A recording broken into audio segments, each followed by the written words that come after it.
حضرت ابو ہریرہ رضی اللہ تعالیٰ عنہ سے روایت ہے، رسول اللہ صلی اللہ علیہ وآلہ وسلم نے حق والے قرض خواہ سے فرمایا، اپنا حق شرافت سے وصول کرو، پورا ادا ہو یا ادھورا۔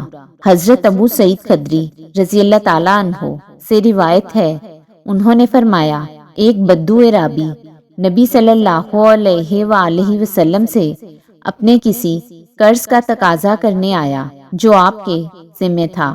اس نے رسول اللہ صلی اللہ علیہ وآلہ وسلم سے سخت لہجے میں بات کی، حتیٰ کہ یہاں تک کہہ دیا، اگر آپ ادا نہیں کریں گے تو میں آپ کے ساتھ سخت رویہ اختیار کروں گا۔ صحابہ رضی اللہ تعالیٰ عنہ نے اسے ڈانٹا اور کہا، تجھ پر افسوس، کیا تجھے معلوم نہیں تو کس سے مخاطب ہے؟ اس نے کہا، میں تو اپنا حق مانگ رہا ہوں۔ نبی صلی اللہ علیہ وآلہ وسلم نے فرمایا، تم نے حق والے کا ساتھ کیوں نہ دیا؟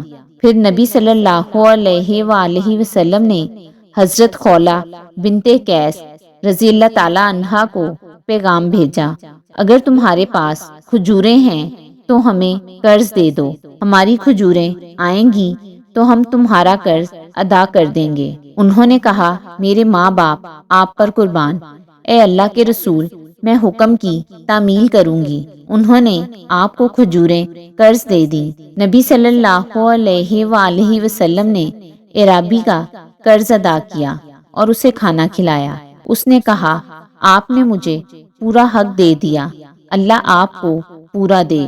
تو رسول اللہ صلی اللہ علیہ وآلہ وسلم نے فرمایا، ایسے لوگ بہترین ہوتے ہیں، وہ قوم پاک نہیں ہوتی جس میں کمزور کو پریشان کیے بغیر اس کا حق نہ دیا جائے۔